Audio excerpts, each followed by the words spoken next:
Shalom. Shalom. Tuhan memberkati kita.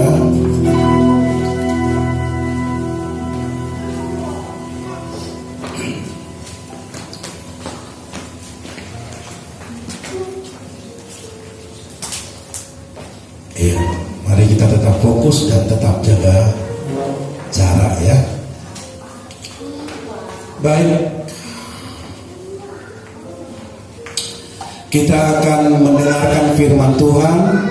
Mari sama-sama kita akan melihat firman Tuhan yang menjadi berkat bagi kita pada saat sore hari ini. Firman Tuhan yang menjadi berkat bagi kita sore hari ini. Mari kita buka Alkitab kita, saudara. Kita akan buka di dalam Markus pasal yang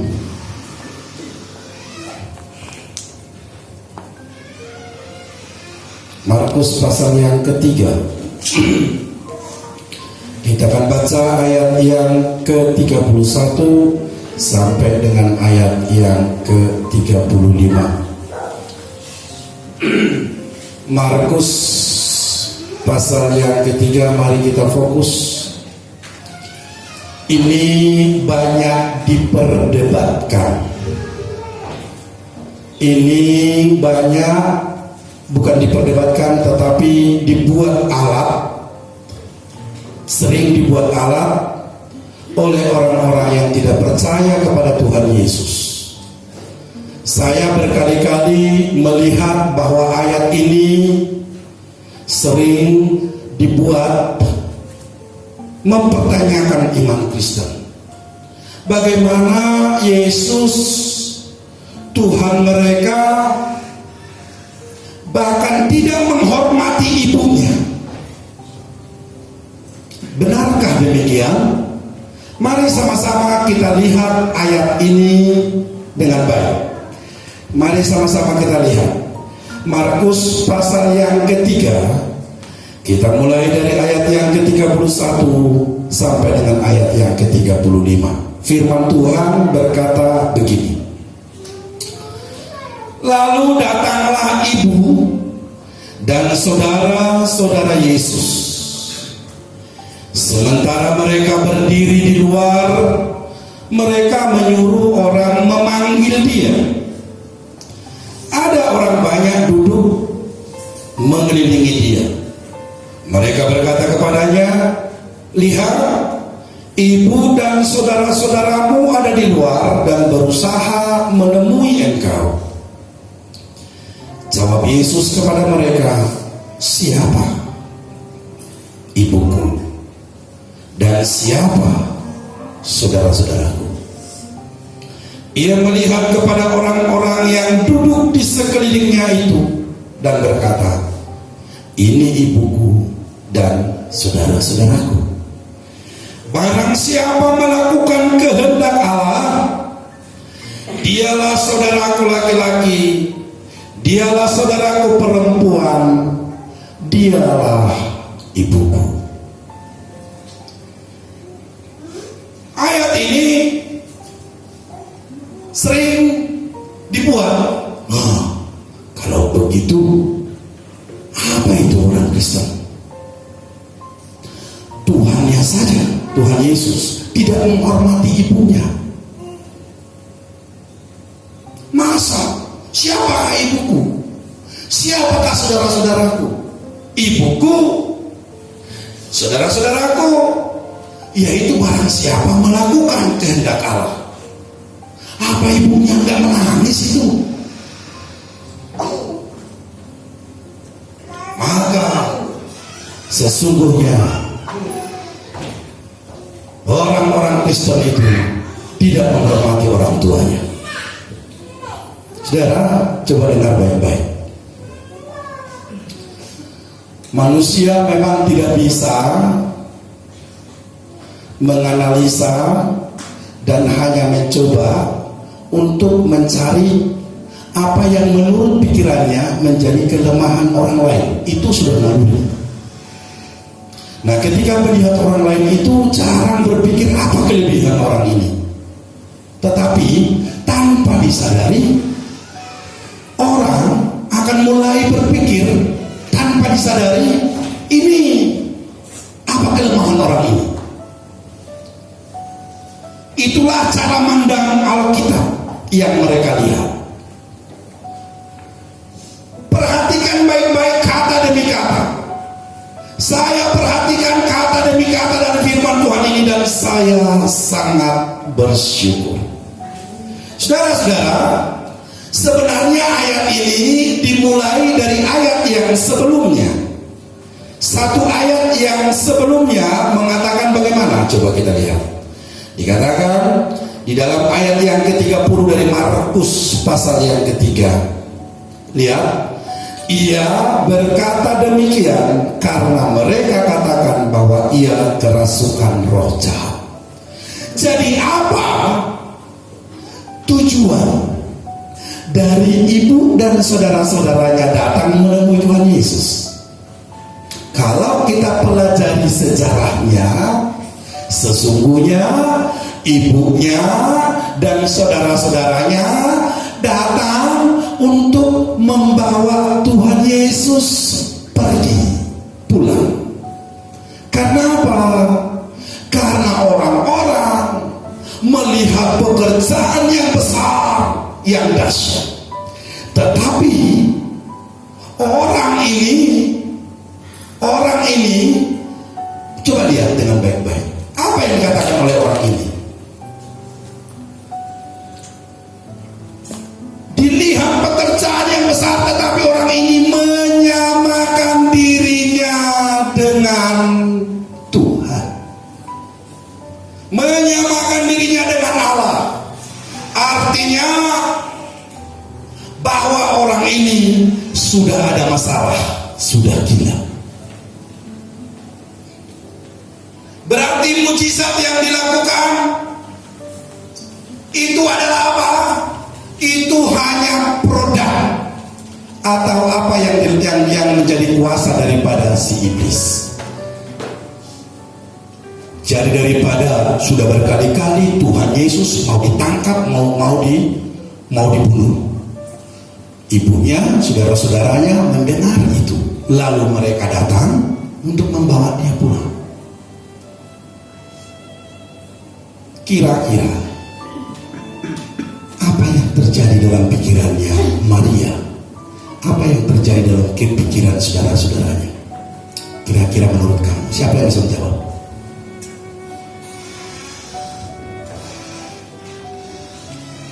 Yang terjadi adalah bahwa mereka bahkan belum mengenal Tuhan Yesus yang sebenarnya. Mujizat terjadi. Bahkan Tuhan Yesus sangat patuh kepada Maria. Ketika ada perkawinan di Kana, Tuhan Yesus mengatakan, waktuku belum tiba ibu, mau apa engkau daripadaku? Tetapi cinta atau ketaatan dari Tuhan Yesus menghalau itu. Dan saya sangat percaya waktunya, pada waktu dia melakukan itu, detik-detiknya adalah detik-detik yang tepat. Sudah waktunya. Jadi dia sangat menghormati. Nah, perhatikan ini baik-baik. Apa yang terjadi kalau Tuhan Yesus sampai dibawa pulang? Kira-kira misinya gagal. Misi Tuhan Yesus gagal. Apakah misi itu? Saya tadi perhatikan, saya mulai mempelajari apa yang luar biasa yang harus diselesaikan oleh Tuhan Yesus. Dia mengatakan, makananku ialah melakukan kehendak Bapa dan menyelesaikan pekerjaannya. Sekarang mari sama-sama perhatikan. Kita akan lihat dari satu ayat dulu yaitu Ibrani pasal 8 ayat yang pertama dan ayat yang kedua. Apa yang Tuhan Yesus sedang lakukan? Ibrani pasal 8 ayat 1 dan ayat 2. Kalau di rumah, bacalah Ibrani pasal 8 ayat 1 sampai dengan ayat 13. Luar biasa. Luar biasa. Saya berkali-kali membacanya. Oh, ajaib. Tapi hari ini kita akan membaca Ibrani pasal 8 ayat 1 dan 2 saja. Perhatikan. Inti segala yang kita bicarakan itu ialah kita mempunyai imam besar yang demikian, yang duduk di sebelah kanan tahta yang maha besar di surga, dan yang melayani ibadah di tempat kudus, yaitu di dalam kemah sejati yang didirikan oleh Tuhan dan bukan oleh manusia. Apa yang dilakukan oleh Tuhan Yesus detik demi detik dalam hidupnya itu apa? Yaitu mendirikan apa yang disebut dengan ibadah yang sejati.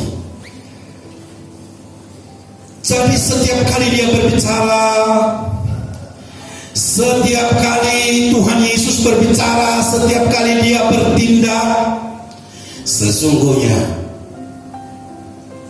apa yang dia lakukan itu adalah membangun suatu kerajaan. Dan kerajaan ini akan menjadi kerajaan yang kekal. Bayangkan kalau saat itu Maria dan saudara-saudara Tuhan Yesus datang membawa dia. Yang saya pikirkan adalah kalau memang mereka benar, lebih percaya dengan apa yang dikatakan oleh Tuhan Yesus kepada mereka daripada apa yang dikatakan oleh orang banyak yang mengatakan dia sudah gila. Tentu mereka akan datang, lalu mereka akan duduk mendengar. Maria akan datang dan saudara-saudara Tuhan Yesus akan datang duduk mendengar. Lalu setelah itu selesai, itu mereka bicarakan apa yang mereka bicarakan. Tetapi apa yang dilakukan oleh orang dari mereka? Mereka sesungguhnya sama dengan seluruh dunia. Maria, saudara-saudara Tuhan Yesus yang bersama-sama dengan Tuhan Yesus melihat segudang mukjizat. Mereka goyah dengan perkataan orang-orang, goyah dengan penilaian orang-orang yang lain. Siapa mereka? Sehingga mereka nanti akan menghambat visi dari Tuhan Yesus. Tetapi Tuhan Yesus dengan sangat ajaib, dia tidak mengatakan apa-apa. Dia hanya menyatakan seluruh kebenaran yang dia terima, seluruh kebenaran yang dia bawa. Nah, saudara-saudara, kalau kita melihat dengan seksama, maka kita akan membagi menjadi dua hal. Yang pertama ayat 31 dan 32. Dunia mencoba untuk menghancurkan pekerjaan dari Tuhan Yesus, karena si iblis tahu dia sedang ada dalam satu pembangunan yang besar, dan kedatangannya itu merubah semua tatanan, merubah semua sistem, bahkan merubah semua hukum Taurat, menggenapi hukum Taurat, bukan merubahnya, bukan menggantikannya, tapi menggenapi seluruh hukum Taurat. Dan apa yang dikatakan oleh hukum Taurat itu tidak ada seorang pun yang dapat memahaminya. Tujuan sesungguhnya dari hukum Taurat tidak ada seseorang pun yang memahaminya, termasuk iblis. Ketika Tuhan menyatakan ini dalam hukum Taurat, tidak ada yang memahami. baru dipahami. Bahkan kita semua memahaminya setelah Tuhan Yesus menggenapinya. Nah, ini adalah suatu pembangunan yang sangat besar.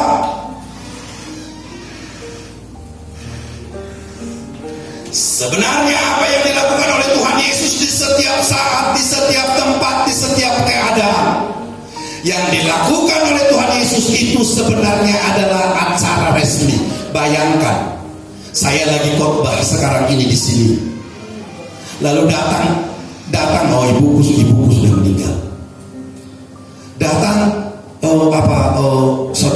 saudaraku datang, kakak saya datang dari Kalimantan. Lalu dia menyuruh orang, dia sudah tahu saya sedang berkhotbah. Lalu dia menyuruh orang, tolong panggilkan dia. Kira-kira saya meninggalkan Anda enggak? Ya? Enggak tahu. Tunggu selesai ini. Itu yang benar. Saya tidak akan meninggalkan mimbar ini lalu saya akan pergi ke sana. Tidak. Bahkan datang banjir, saya masih ingat, saya masih berdiri di sini. Datang banjir sudah sampai ke sini. Saya tahu sudah sampai ke pintu ini waktu itu. Masih ingat ya? Saya tetap tenang di sini. Firman Tuhan harus disampaikan, dan itu tidak akan berkuasa untuk melenyapkan pekerjaan Tuhan. Tidak akan berkuasa. Tetap tenang. Ini muridnya, ibunya dan juga saudara-saudaranya mau membawa dia saat dia mulai berkhotbah. Coba bayangkan, ini tindakan yang benar apa enggak? Karena hanya satu yang mereka pikirkan, itu pekerjaannya harus di stop, bawa pulang.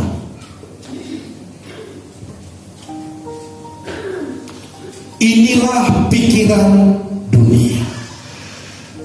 Kalau kamu masuk dalam hal-hal yang rohani, dunia akan menggagalkan, mencoba untuk menggagalkan apapun caranya. Dan biasanya penggagalan ini justru dibuat oleh iblis lewat apa? Lewat orang terdekat, istri, anak-anak, saudara. Justru itu yang dipakai oleh iblis untuk menggagalkan rencana yang besar. Dan kalau seseorang yang sudah masuk dalam rencana Tuhan itu tidak ada ketetapan roh dalam hatinya, dalam satu keadaan semua pelayanan bisa ambruk, bisa hancur, bahkan nama Tuhan dipermalukan, bukan dipermuliakan. Hati-hati. Masuk dalam alam roh, dibungkus oleh kuasa yang ilahi, dan si iblis tahu apa yang terjadi. Akan terjadi sesuatu yang besar. Dia merasa kepanasan karena dia adalah roh, dia melihat di alam roh terjadi sesuatu perubahan yang sangat besar. Lalu dia akan mulai memakai berbagai macam cara, dan cara yang paling efektif hancurkan pekerjaan itu lewat orang yang terdekat, lewat istrinya, lewat suaminya, lewat anak-anaknya. Hancurkan pekerjaan itu. Kalau kita tidak mulai peka di sini, tidak kita peka di sini, maka akan ada kegagalan. Bisa menangkap? Bisa menangkap? Jadi ketika kita ada gangguan dari orang yang terdekat, saudara-saudara mulailah berdoa. Apa rencana Tuhan? Karena si iblis melihat ada sesuatu yang baru di alam roh, yang dia mulai, ini akan mengacaukan, dan dia akan mulai menghancurkan. Dia akan memulai teknik-tekniknya untuk menghancurkan. Yang kedua yang harus kita mengerti, bahwa apa yang dilakukan oleh Tuhan Yesus seperti yang saya katakan tadi itu adalah menyelesaikan, melakukan kehendak Bapa dan menyelesaikannya. Yang kedua, pekerjaan itu bisa gagal. Pekerjaan pekerjaan itu bisa gagal, apa yang akan dilakukan oleh Tuhan Yesus, si iblis mengira akan menggagalkan dengan berhenti di tengah jalan. Begitu banyak permasalahan dalam kehidupan kita yang membuat seorang hamba Tuhan merasa stop, gugur sampai di situ, lalu dia mengundurkan diri. Permasalahan yang begitu banyak. Saya mengenal beberapa pendeta, beberapa hamba Tuhan, karena begitu banyak masalah yang ada di sekelilingnya, termasuk masalah keluarga. Ada seorang pendeta, anaknya masih anak muda, mati. Dia tidak bisa terima. Dia tidak bisa terima. Ibu gembala mungkin mengetahui itu, dan orangnya seperti stres, katanya lama sekali. Betul Bu? Sampai mengundurkan diri kan? Ibu masih ingat? Orangnya itu anak-anaknya yang meninggal masih muda, seorang hamba Tuhan. Masih ingat nggak, Ibu? Nggak ingat? Dan ada lagi teman, bukan teman, ada lagi orang yang saya kenal, seorang hamba Tuhan, sama. Akhirnya dia menjadi kecewa dengan keadaan. Semua permasalahan yang ada membuat dia tertekan. Lalu apa? Dia mengundurkan diri. Sudah, saya tidak mau melayani lagi. Berhenti pekerjaan itu sampai di situ. Tetapi ingat, kalau kita selidiki orang ini, kalau kita selidiki orang-orang yang seperti ini, sebenarnya ada akar. Beberapa waktu yang akan datang nanti kita akan berbicara tentang itu. Ada kesalahan yang fatal, dan sebenarnya penting dipertanyakan tentang kelahiran baruan dia, lahir barunya. Benar lahir baru apa tidak? Karena apa yang dia lakukan itu goncangannya sangat besar. Semua hamba Tuhan yang melayani Tuhan harus menyadari bahwa goncangannya akan sangat kuat. Kalau tidak kuat goncangan itu pelayanan akan roboh. Melakukan kehendak Bapa dan menyelesaikannya, itulah makanan Tuhan Yesus. Amin. Bahwa firman yang disampaikan itu akan melakukan semua hal yang berguna dalam semua keadaan. Nah, kalau kita lihat, Tuhan Yesus mau mengatakan firman Tuhan lebih berharga daripada semuanya. Seharusnya ibunya, saudara-saudaranya datang duduk di situ seperti Maria, duduk di depan Tuhan Yesus, lalu mereka mendengar apa yang dia katakan. Karena firman Tuhan itu lebih berharga, lebih berkuasa dari segalanya. Dengar ini baik-baik. Apa yang diterima oleh Maria, apa yang diterima oleh saudara-saudaranya, seolah-olah mereka mau menukarkan firman itu dari apa kata orang. Dengar ini, dunia itu mau menukarkan bagaimanapun caranya, mau menukarkan kuasa firman itu dengan yang lain. Jangan sampai kita menukarkan firman Tuhan dengan yang lain, dengan yang ditukarkan, yang ditawarkan oleh dunia. Tetapi justru sebaliknya, kita harus menukarkan apapun yang ada di dunia itu untuk mendapatkan firman. Ini yang seharusnya. Seharusnya Maria dan juga saudara-saudaranya tindakannya jelas. Dia tahu bahwa apa yang diucapkan oleh Tuhan Yesus adalah firman Tuhan. Maka sebenarnya justru mereka itu menukarkan apapun itu, termasuk apapun penilaian orang lain. Dengar ini saudara-saudara, jangan sampai engkau menukarkan firman Tuhan dengan apa yang ada di dunia ini. Jangan. Tetapi belilah dengan seluruh kemampuanmu.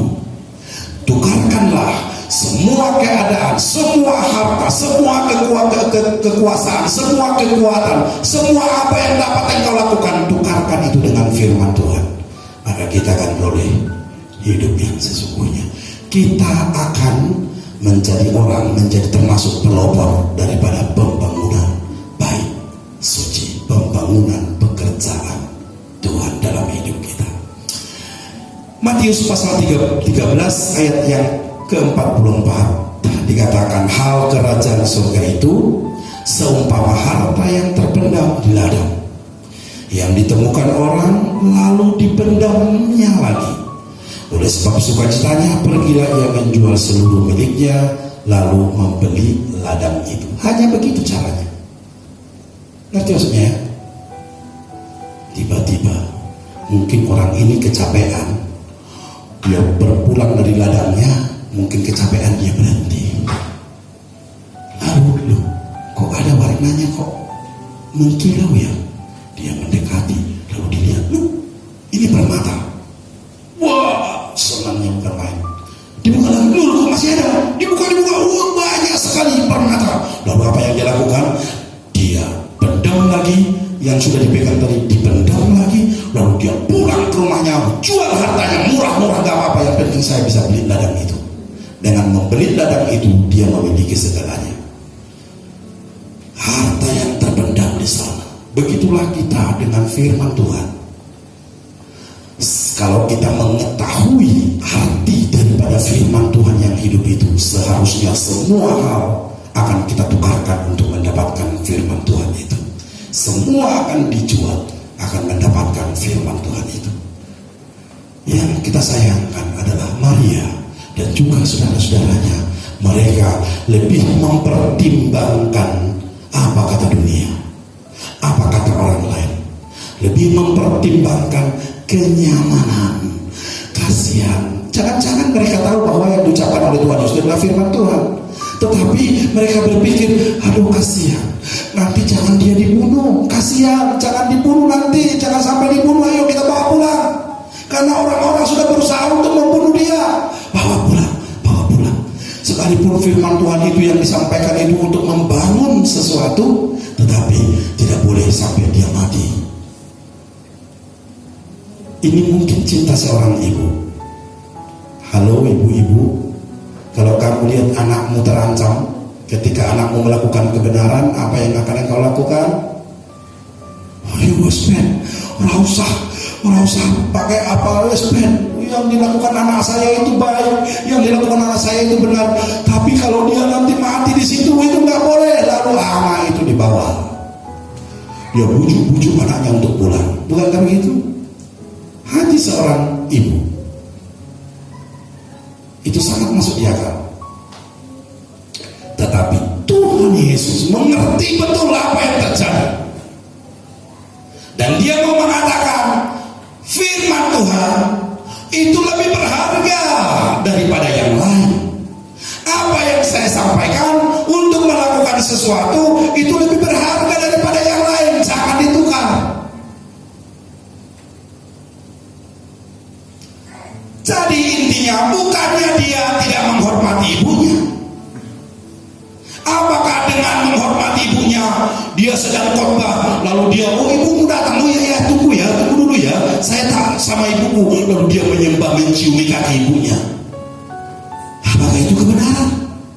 No, tidak. Lakukan kebenaran yang dia terima sesuai dengan visinya. Dia sangat menghormati ibunya. Oke? Bisa mengerti ya, bisa memahami ya.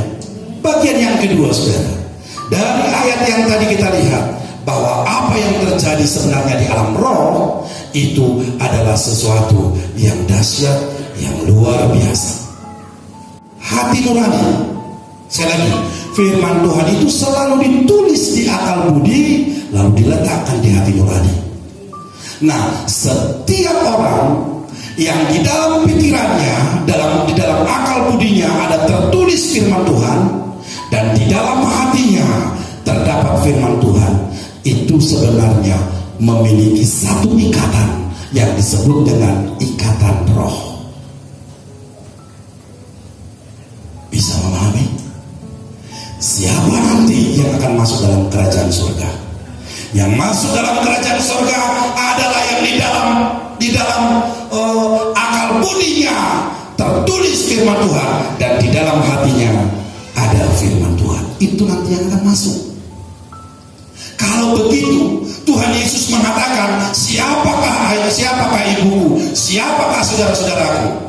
Yang disebut dengan ibuku, yang disebut dengan saudara-saudaraku adalah yang melakukan firman Tuhan, diikat oleh satu firman Tuhan. Hari ini beberapa tahun, mungkin dia adalah ibuku yang melahirkan aku. Tetapi kalau tidak dia diikat oleh kesatuan roh, di mana dalam dalam akal budinya ada firman Tuhan tertulis, dan dalam hatinya ada diletakkan firman Tuhan, maka sesungguhnya dia bukan bagian dari kerajaan Allah. Oleh karena itu, genaplah apa yang dikatakan oleh Tuhan Yesus. Bukan saja hanya Maria sudah jelas dia adalah orang yang sangat taat kepada Tuhan. Bahkan seluruh hidupnya, harga dirinya dia pertaruhkan. Ketika malaikat itu mengatakan, dia membawa kabar baik bahwa sesungguhnya dia mengandung. Orang belum menikah kok mengandung, itu sangat besar sekali, itu sangat memalukan sekali. Tetapi dia mempertaruhkan segalanya. Artinya bahwa Maria memiliki firman Tuhan, artinya dia sangat menghormati firman Tuhan, sangat menghormati Tuhan. Tuhan Yesus mau mengatakan bagian yang kedua. Tuhan Yesus mau mengatakan, yang disebut dengan ibuku, yang disebut dengan saudara-saudaraku, mereka yang di dalam pikirannya atau di dalam akal budinya tertulis firman Tuhan, dalam hatinya diletakkan firman Tuhan, akan ada satu ikatan roh bersama-sama dengan saya, dan inilah nanti yang akan dibangun dalam kehidupan yang kekal. Hari ini Tuhan Yesus mengatakan kepada engkau ibuku. Dia katakan kepada itu, engkau saudara-saudaraku. Kepada siapa Tuhan Yesus mengatakan begitu? Kepada engkau yang di dalam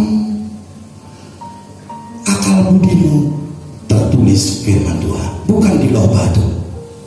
Yang di dalam hatimu diletakkan firman Tuhan. Amin. Jadi klop apa yang dikatakan oleh firman Tuhan di sini.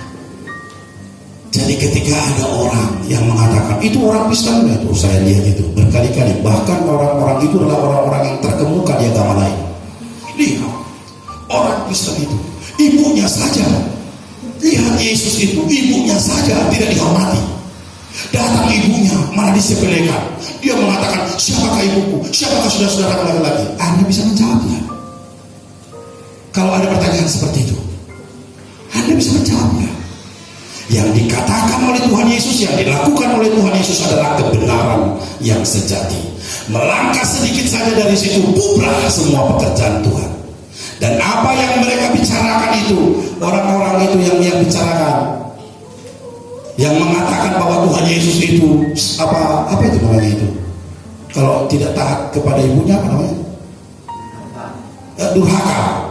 Itu durhaka, tidak taat kepada ibunya, tidak taat kepada orang, bahkan itu dia menampakkan. Itu sebenarnya dunia sedang mengatakan seperti itu. Durhaka. Padahal kalau dilihat lebih dalam, tidak ada yang lebih cinta kepada ibu yang melahirkan dia melebihi daripada Tuhan Yesus. Tidak ada. Dia sangat mencintainya. Lihat dalam kitab Hagai, dalam tulang-tulang yang terbentuk itu, yang sudah dibentuk dalam rahim seorang seorang ibu seharusnya mengerti. Tuhan Yesus, firman Tuhan berkata bahwa itu merupakan satu kesatuan, dan itu adalah sesuatu yang menunjukkan keadaan dia pribadi. Jadi dia tahu, Tuhan Yesus tahu apa arti daripada lahir dari perut seorang ibu seperti Maria. Dia sangat mengerti, bahkan sebelum firman itu datang kepada Maria. Oleh karena itu, dengar baik-baik saudara-saudara, firman Tuhan yang berbicara kepada kita pada sore hari ini. Jangan pernah tukarkan firman Tuhan. Yang kedua, firman Tuhan saja yang bisa mengikat kita. Jangan pandang enteng. Amin. Dan itu akan menyempurnakan hidup kita. Mari kita